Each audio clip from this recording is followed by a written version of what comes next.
समाज के लिए उठे उठे, जगे स्वराष्ट्र के लिए जगे जगे। स्वयं सजे वसुंधरा सवार दे, स्वयं सजे वसुंधरा सवार दे।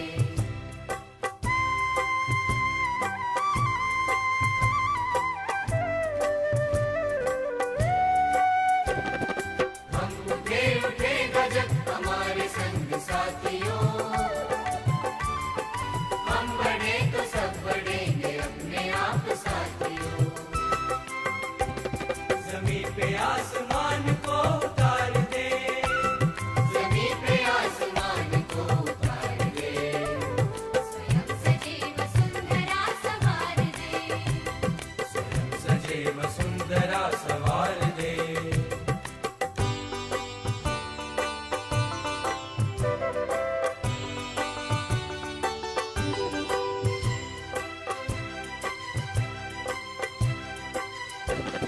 उदासियों को दूर कर खुशी को बांटते चले, गांव और शहर की दूरियों को काटते चले।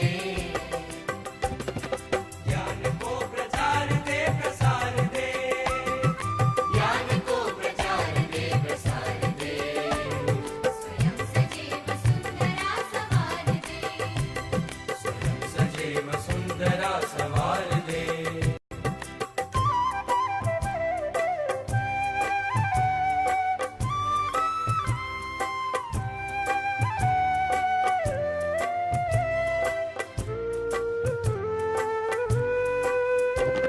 समर्थवान वृद्ध और नारियां रहे सदा, बड़े बड़े वनों की शान ओढ़ती रहे धरा। तरक्कियों की एक नई कतार दे, तरक्कियों की एक नई कतार दे, स्वयं सजे वसुंधरा सवार दे। स्वयं सजे वसुंधरा सवार दे।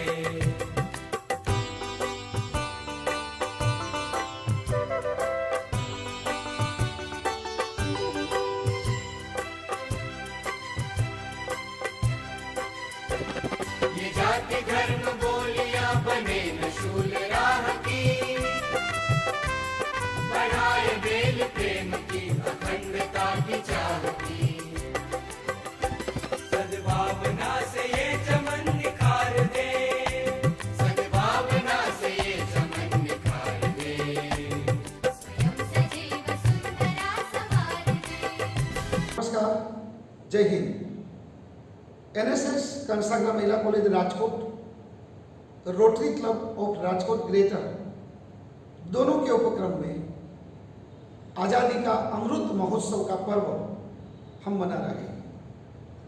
इस पर्व के अंतर्गत बहुत सारी प्रवृत्तियां हैं और आज एक विशेष कार्यक्रम को लेकर, एक विशेष अवरदेश को लेकर हम लोग आपके सामने आ रहे हैं और ये है ऑर्गन डोनेशन। भारत में सबसे कम इसके बारे में अवेयरनेस है। लोगों को पता ही नहीं है कि ऑर्गन अवेयरनेस क्या है, मानव शरीर के कौन कौन से ऑर्गन का हम डोनेशन कर सकते हैं, कैसे कर सकते हैं और ये कितना बड़ा पुण्य का कार्य है कि मरने के बाद भी हम 5 लोगों को जीवन दान दे सकते हैं। मुझे ये कहते हुए गौरव है कि आज से 2 साल पूर्व कंसाग्रा महिला कॉलेज, एनएसएस और पूरी टीम ने 5000 से भी ज्यादा लोगों को एक साथ एकत्र कर 13 अगस्त ये वर्ल्ड ऑर्गन डोनेशन के नाम से मनाया जाता है और उसी दिन हमने एक वर्ल्ड रिकॉर्ड स्थापित किया, आज से बराबर 2 वर्ष पूर्व। अब जब ये आजादी का अमृत महोत्सव चल रहा है, तब कंसाग्रा महिला कॉलेज के प्रिंसिपल डॉक्टर कालरिया सर के नेतृत्व में ये सारे के सारे कार्यक्रम हम करने जा रहे हैं। आज ऑर्गन डोनेशन अवेयरनेस के संदर्भ में हमने एक ऐसे वक्ता को निमंत्रित किया है कि इस व्यक्ति ने 51 साल की उम्र में अपने ही भाई को किडनी डोनेट की। और जब अपने भाई को उन्होंने किडनी डोनेट की, उसके बाद उसे ऐसा लगा कि ये अभियान तो हर एक लोगों तक पहुंचना चाहिए, ये तो बहुत ही उपयोगी प्रवृत्ति है। 51 साल की उम्र में उन्होंने तय किया कि मैं ऑर्गन डोनेशन को ज़्यादा से ज़्यादा लोगों तक पहुंचाऊंगा। अपने भाई को किडनी डोनेट करने के बाद उन्होंने जिस तरीके से अनेक प्रकार की असुविधाओं के बीच, मुश्किलों के बीच उन्होंने सतत लगातार ऑर्गन डोनेशन अवेयरनेस के कार्यक्रम श्री अनिल श्रीवास्तव सर कर रहे हैं। हाँ मित्रों, आज मैं जिस विशेष व्यक्ति को आपके सामने प्रस्तुत करने जा रहा हूं वो है श्री अनिल श्रीवास्तव, और रोटरी क्लब ऑफ यूएसए उनके फाउंडर के रूप में, दोनों के फाउंडर के रूप में उन्होंने बहुत बड़ा योगदान दिया है। इतना ही नहीं, उन्होंने एक साल के अंदर अंदर 1,10,000 किलोमीटर का प्रवास किया है ऑर्गन डोनेशन अवेयरनेस के लिए। 500 से भी ज्यादा ऑर्गन डोनेशन के व्याख्यान दिए हैं। इतना ही नहीं, उन्होंने 1,10,000 से भी ज्यादा लोगों को ऑर्गन डोनेशन के संदर्भ में अवेयर किया है। और अनिल श्रीवास्तव सर जी का ये एक दृढ़ संकल्प है कि मैं कम से कम 10 लाख लोगों को इस ऑर्गन डोनेशन अवेयरनेस के साथ, संकल्प के साथ मैं इनको जोड़ना चाहता हूँ। कितना बड़ा ये पुण्य का कार्य है। और विश्व के 40 से भी ज्यादा देशों में उन्होंने ये कार्यक्रम दिए हैं। हमारा ये सौभाग्य है कि आजादी का अमृत महोत्सव पर्व के अंतर्गत श्री अनिल श्रीवास्तव सर आज हमारे बीच हैं। मैं सभी दर्शक मित्रों को बताना चाहूंगा कि ये कार्यक्रम हमने इसलिए आयोजित किया है कि भारत में ऑर्गन डोनेशन के संदर्भ में कोई व्यक्ति अवेयर नहीं है। अगर हम अवेयर नहीं होंगे तो दूसरों की मदद कैसे कर पाएंगे? और ये बहुत ही जरूरी है। और इसी कारण ऑर्गन डोनेशन अवेयरनेस का कार्यक्रम आज हमने रखा है। मात्र ये कार्यक्रम नहीं है, इनके साथ साथ हमारी कॉलेज की एनएसएस के 500 से भी ज्यादा जो वॉलंटियर्स हैं वो ये संकल्प करेंगे कि जब भी कोई ऐसी नौबत आएगी, क्राइटेरिया अगर पूर्ण होता है, तो हम भी ये संकल्प करते हैं कि हम भी ऑर्गन डोनेट करने के लिए तैयार हैं। यही एक लक्ष्य के साथ हम लोग आज आपके सामने प्रस्तुत करने जा रहे हैं श्री अनिल श्रीवास्तव साहब को मेरा प्रणाम। अब सबसे पहले कुछ और बोलने से पहले मैं इतना बता दूं कि आप लोगों की शुद्ध हिंदी सुन सुनकर मेरी हिंदी में थोड़ा तब्दीली आने लग गई है। वैसे हिंदी मेरी मातृभाषा तो है ही नहीं, मैं मद्रासी हूँ, तमिल बोलता हूँ या कन्नड़ बोलता हूँ, कन्नड़ा कहते हैं उसको। और बहुत ऐसे अवसर आए हैं मेरे लिए कि लोग हमसे कहते हैं कि आप हिंदी में बोलिए। अभी YouTube का मेरा खुद का चैनल है और वहाँ पे लोग हमारे YouTube के वीडियोस देख देख के वहाँ पर आग्रह करते हैं मेरे से कि सर आप हिंदी में वीडियो बनाया करें। और मैं हिंदी में बोलने से बहुत हिचकिचाता हूँ क्योंकि मेरी जो विचारधारा है ना वो रुक रुक के आती है, पहले सोचना पड़ता है, कंप्यूटर में बफरिंग ज्यादा होता है। तो इसलिए मैं माफी चाहता हूँ अगर वो अभी यहाँ भी होने लग गया तो। और ये जो ददीच जी का वो नाटक था बेस्ट, अब आज तक मैंने कभी देखा नहीं। अगर इसकी वीडियो मुझे मिल जाए मैं अपने YouTube में इसको शेयर करूँ। अच्छा, और एक और बात, मैंने एक शब्द, मैं कुछ देर से आप लोगों से जुड़ा हुआ हूँ, एक शब्द मैं बार बार सुनते आ रहा हूँ, सोच। अगर मैं इसको जरा नीचे करूं तो ये है सोचकास्ट। ये एक मेरी नई कंपनी है, इश्तेहार नहीं है, ये विज्ञापन नहीं है हमारे लिए। मैं इस कंपनी की स्थापना इसलिए किया हूं क्योंकि ये एक ऐसा प्लेटफॉर्म है जो आप गूगल प्ले स्टोर में इसको डाउनलोड कर सकें, सोचकास्ट के नाम से। सोचकास्ट का मतलब क्या है? जो विचार हमारे हैं और ब्रॉडकास्ट मुंह से होता है तो हमारे विचारों का ब्रॉडकास्ट है। पर अपनी सोच दुनिया को आप क्या सुना रहे हो, और ये सुनाना जरूरी होता है। अब जितना आप मेरे बारे में इंट्रोडक्शन सुना है वो यही मैं कर रहा हूं। मैं अपनी सोच दुनिया को सुना रहा हूं इस विषय को लेकर। बड़ा आसान है, आप भी अलग अलग चीजों में बहुत एक्सपर्ट्स हैं। सिखाइए दुनिया को आपके मन में क्या विचार है, क्यों आप ऐसे सोचते हो, किस मुद्दे पर ऐसे क्यों सोचते हो। जितनी सोच उतनी शक्ति हमारे देश में। और इंग्लिश में हम कहते हैं ना, the strength of the nation is determined by the strength of the voice of its women. तो जितनी बुलंद महिलाओं की आवाज उतना बुलंद देश। तो उससे मैं आगे करता हूं अपनी सोच को आप तक पहुंचाने के लिए। मैं तो ददीज तो हुई नहीं, इतना बड़ा बलिदान उन्होंने किया है, पर इसका मतलब क्या हुआ? एटलीस्ट हमारी हिंदू संस्कृति में अंगदान एक एक्सेप्टेड विचार है, एक एक्सेप्टेड सोच होनी चाहिए। बहुत लोग ऐसा करते हैं कि अंगदान को लेकर अपने अंधविश्वास के पीछे छिपकर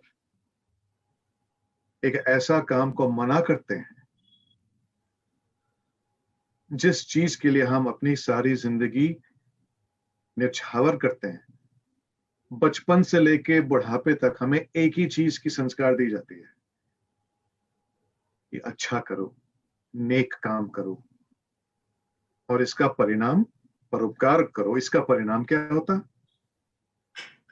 स्वर्ग लोक। स्वर्ग जाकर हम पुनर्जन्म लेने का एक आश्वासन रखते हैं अपने आप में कि हम फिर से मनुष्य बन के ही आए। क्यों? क्योंकि देवता भी मनुष्य बन के ही आना चाह रहे हैं, क्योंकि मनुष्य से ही सिद्ध हमारा जो क्या वो निर्वाणा या सिद्धि प्राप्त होती है। देवता अपने रूप में सिद्धि प्राप्त नहीं कर सकते, ये हमने सुना है। तो उनको मनुष्य बन के ही आना है। तो हमारा प्रयास क्या है इस जिंदगी में कि हम मनुष्य बन के फिर से आए। अरे क्यों? क्यों मनुष्य बन के हम आ रहे? अरे हम तो मनुष्य अभी बने हुए हैं। इस उम्र में हमने क्या, इस जन्म में हमने क्या उखाड़ लिया?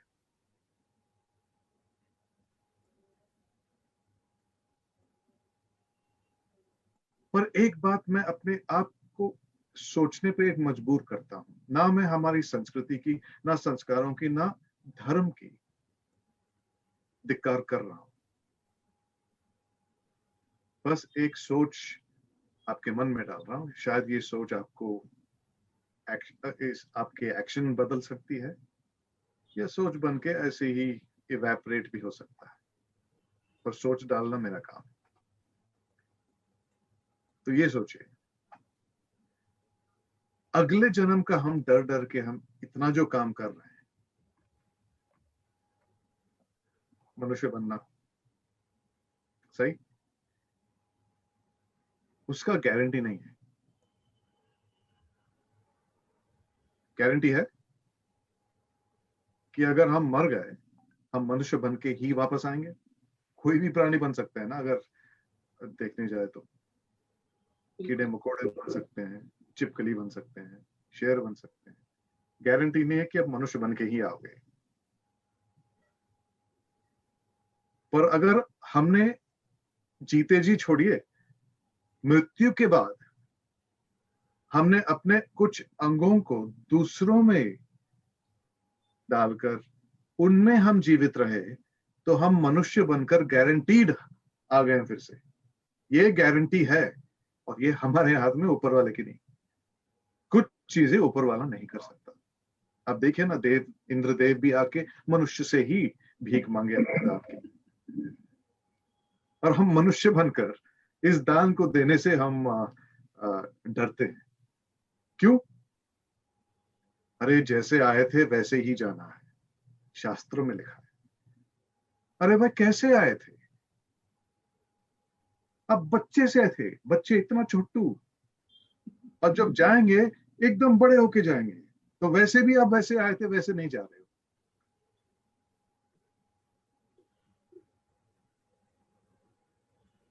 तो अभी एक और सोच आपके दिमाग में डालूं। जब अब साइंस कहती है कि एनर्जी जो होता है, ऊर्जा, कभी नष्ट नहीं होता। आपके इस नाटक में भी विजुअली ऊर्जा को किस तरह से दिखाया गया, दीप्त वाला एक लाइट जो शरीर से निकल के स्वर्गलोक तक अपनी जर्नी शुरू करती है। तो हमारा जो जीवन है एक ऊर्जा है, और ऊर्जा को कभी नष्ट किया नहीं जा सकता, वो सिर्फ ट्रांसफर किया जाता है। उसको ट्रांसफर ऑफ एनर्जी कहते हैं साइंस में। तो जब हम मर जाते हैं तो हमारी ऊर्जा सिर्फ ट्रांसफर होता है अगर हम अंगदान करें तो।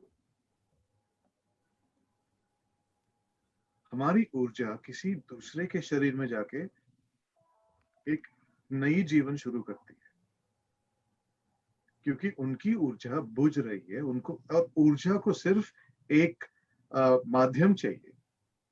दूसरों के शरीर एक माध्यम ही है। हमें अपने ऊर्जा पे फोकस करनी चाहिए। अंग्रेजी में एनर्जी कहते हैं या ऑरा भी कहते हैं। तो बहुत सारे विद्वान अपनी सोच से अपने भक्तों को मेरे हिसाब से गुमराह कर रहे हैं, ये सब बातें सुनाकर कि नहीं, आत्मा को शरीर से कनेक्शन तोड़ना है, ये करना है, वो करना है। अरे आप पहले एक तरफ दिमाग से हम कहते हैं कि मरने के बाद आत्मा डिटैच हो जाती है, हमारे शरीर एक पैकेज है, उसे जला देना चाहिए। अरे ठीक है, मैं बहुत कंफ्यूज हो गया हूं, आप शायद नहीं हो, तो आप मुझे समझाइए, क्या आत्मा कनेक्टेड है या नहीं है? क्योंकि एक तरफ आप कहते हो है, दूसरी तरफ आप कहते हो नहीं है, पर है क्या?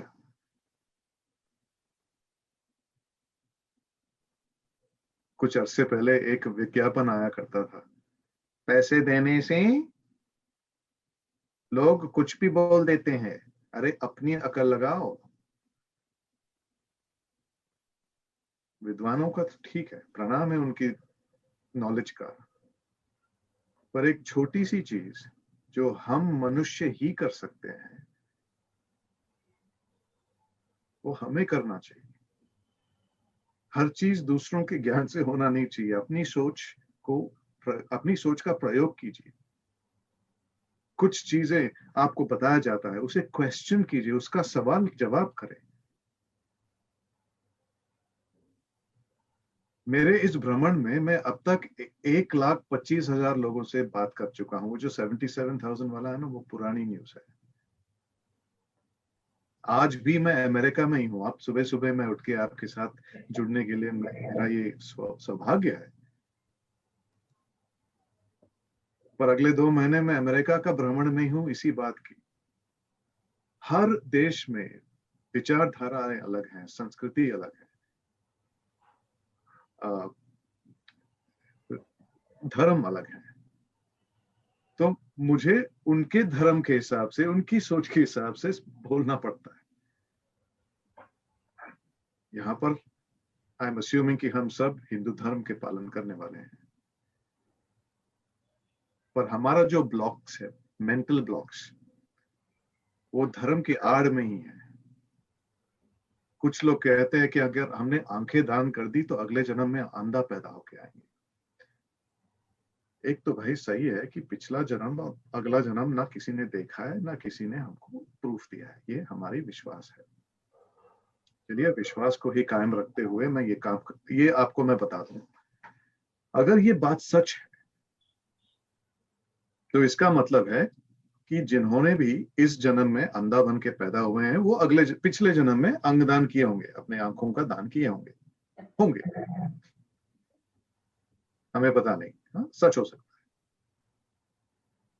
पर उनका क्या जिन्होंने अपने फेफड़े, अपना दिल दान किया है। क्या बिना दिल या फेफड़े का हम पुनर्जन्म ले सकते हैं? नया दिल बन के आता है ना, नया फेफड़ा बन के आता है ना, तो आंखें क्यों नहीं आएंगी भाई?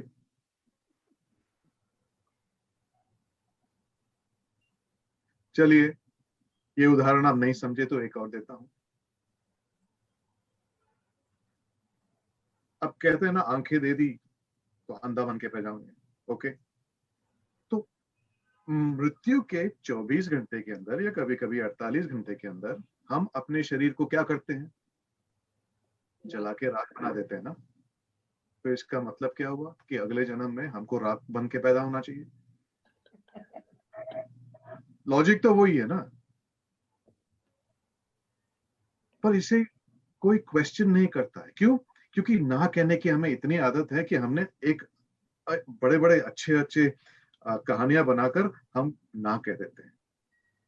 हाँ कहना बड़ा मुश्किल होता है, क्योंकि हाँ कह दिया तो उस पे एक्शन करना पड़ता है।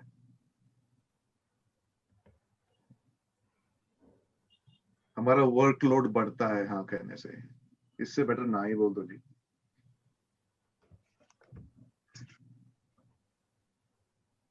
तो अंगदान एक बड़ा सिंपल सा चीज है। मानवता, one human being helping another.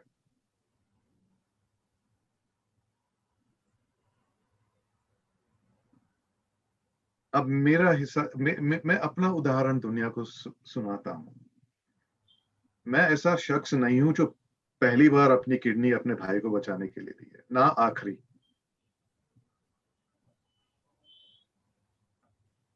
हाँ, ये लोगों का बड़प्पन है कि मुझे ब्रदर ऑफ द ईयर का टाइटल दे दिया। ऐसे बहुत सारे भाई बहन, माँ बाप, दोस्त को देना। उन्होंने वही किया जो मैंने भी किया। एक सिंपल सा चीज, बलिदान नहीं है। हमने बलिदान नहीं दी। लोग कहते हैं अरे आपने इतना बड़ा बलिदान दिया। अरे नहीं दिया बलिदान, सिर्फ एक चीज किया हूं, अपना प्यार निभाया। क्योंकि अंगदान जीते जी किसी को देना, ये एक प्यार का सबसे ऊंचा प्रतीक है। हम बड़े फिल्मी लोग हैं ना। ए भाई जान दे दूंगा, क्या मेरे से कुछ भी ले लेते लिए मैं जान दे सकता हूँ, मैं जान दे सकती हूँ। हाँ भाई, जान मत दो, किडनी दो, लिवर दो, लोगों को बचाओ और जीते जी दो जिंदगियां जियो। पर लोग नहीं देते हैं। क्यों? 10 लाख लोग डायलिसिस पे हैं। क्यों? क्या उनके घर में प्यार कम है? नहीं, मुझे प्यार पे बहुत भरोसा है जी। पर ये हमारी जिंदगी का जो असुर है, जिसको हमें ही नाश करना है, वो है डर। असुर क्या है? डर है। डर का एक रूप है, इसलिए हमारे हर कहानियों में असुर है, डर पैदा करने वाला।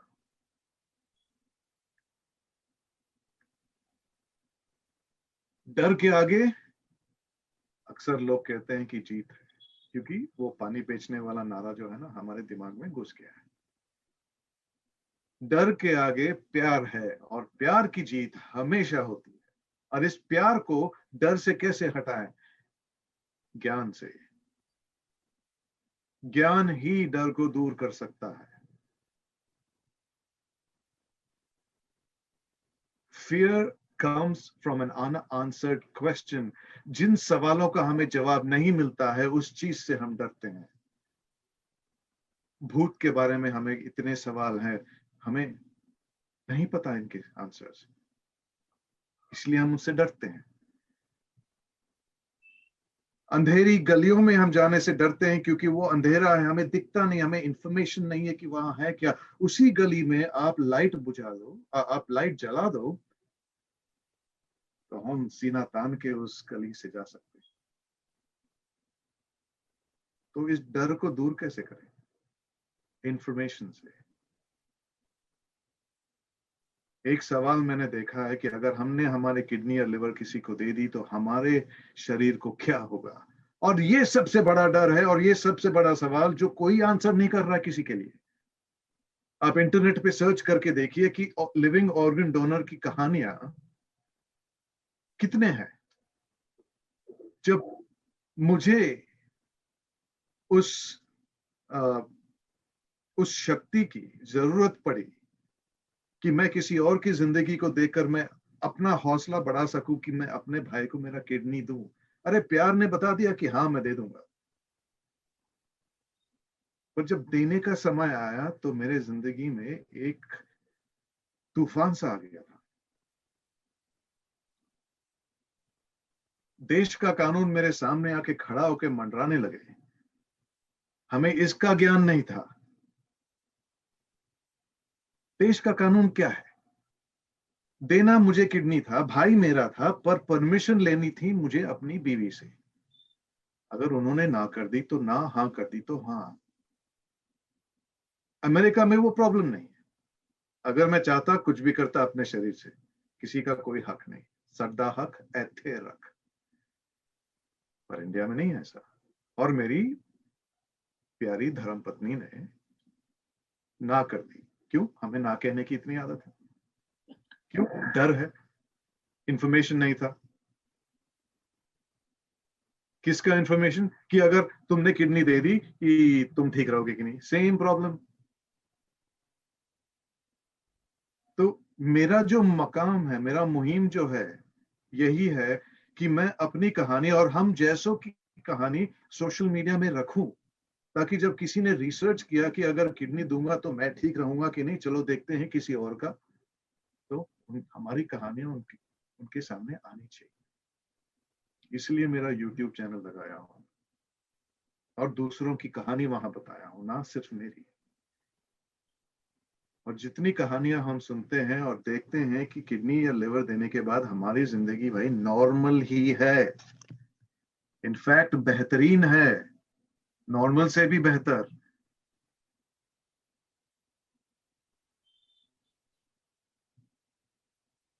ताकि उनको एक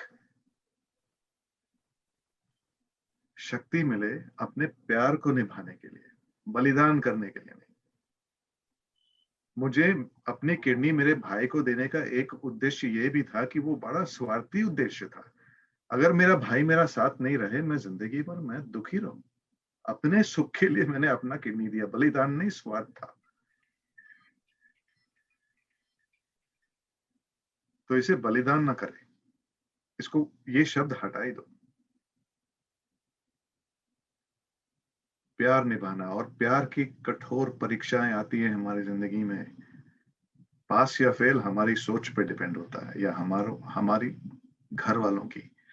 और इसके लिए कृपया करके, अगर आपने निश्चित रूप से आपने सोच ली कि हमें अंगदान करना है, हम भारत के जो कानून है उसको रिस्पेक्ट देते हुए हमें अपने परिवार से ये बात करनी है कि हमारी इच्छा क्या है, क्योंकि करना तो उन्हीं को है, हक उन्हीं को है।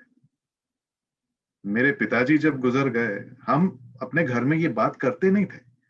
क्यों? हमारी जिंदगियों में, इंडियन कल्चर में ये है कि मौत के बारे में तो बात नहीं करेंगे भाई, अपशगुन होता है, शुभ शुभ बोलो। तो अंगदान के बारे में खाक बात करेंगे हम, क्योंकि वो तो मृत्यु से जुड़ा हुआ है। इसलिए भारत सबसे नीची श्रेणी में है दुनिया में अंगदान की विशाल में। सबसे कम दान हम ही देते हैं, क्योंकि हम मौत के बारे में बात करने तक डरते हैं। क्यों? नहीं करे तो हमें मौत नहीं आएगी ना। ओ भाई आएगी, डर के जियो या मौत को गले लगाकर खुल के जियो। गब्बर ने सही कहा था, जो डर गया समझो कि वो मर गया। आप रोज मरते हो, अरे रोज रोज जी जी के मरने का क्या फायदा। जिस रोज से आपकी जो मौत से डर हट जाएगी ना, आप देखिए आपकी जिंदगी कैसी हसीन हो जाएगी। क्योंकि जिंदगी हसीन है।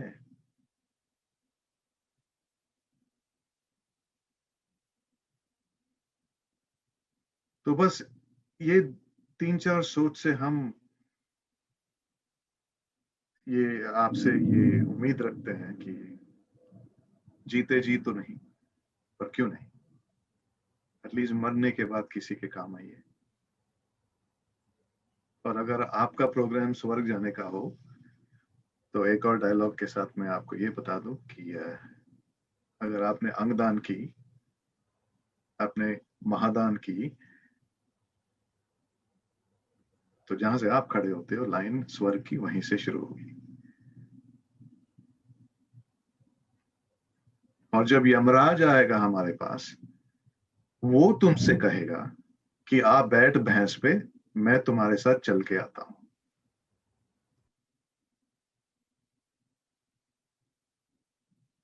तो अपने परिवारों के साथ ये बात छेड़िए, उनको समझाइए जो मैं आपको समझा रहा हूं, अगर आपको मेरी बात सही लगी तो।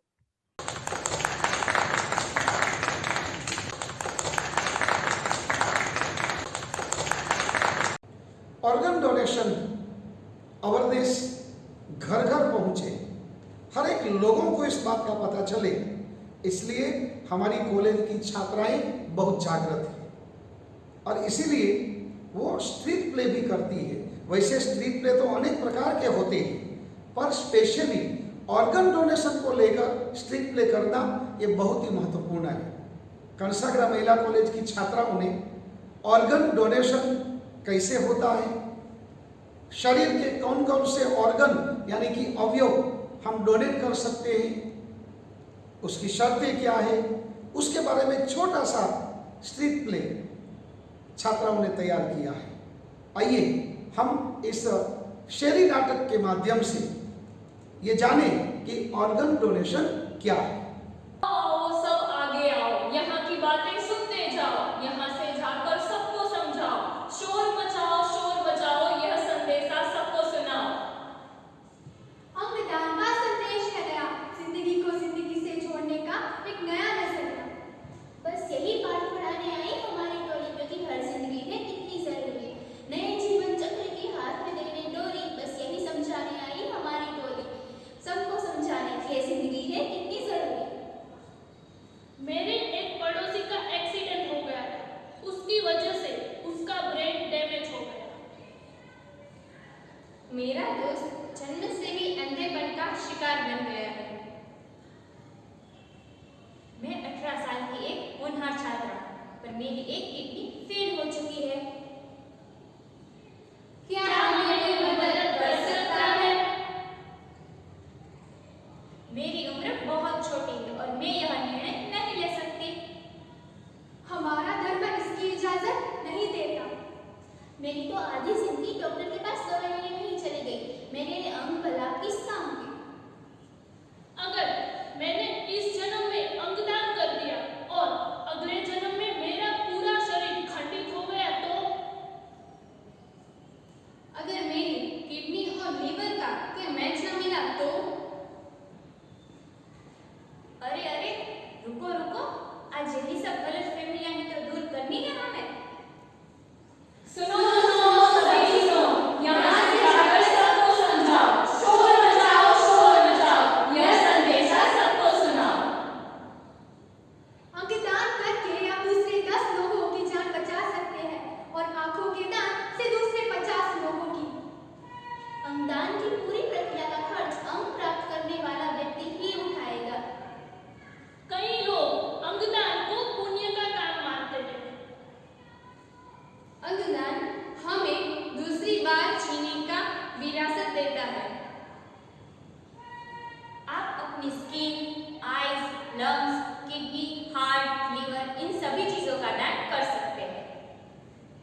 पर्व चल रहा है।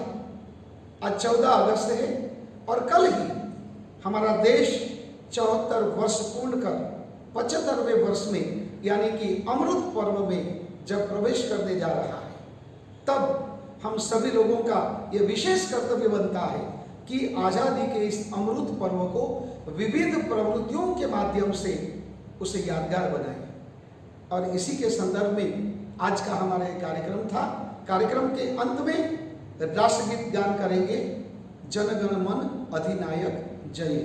आप सभी से निवेदन है, अब जहां पर भी ये सुन रहे अपने स्थान पर खड़े रहकर राष्ट्रगीत का मान सम्मान और गौरव करें। जनगण मन अधिनायक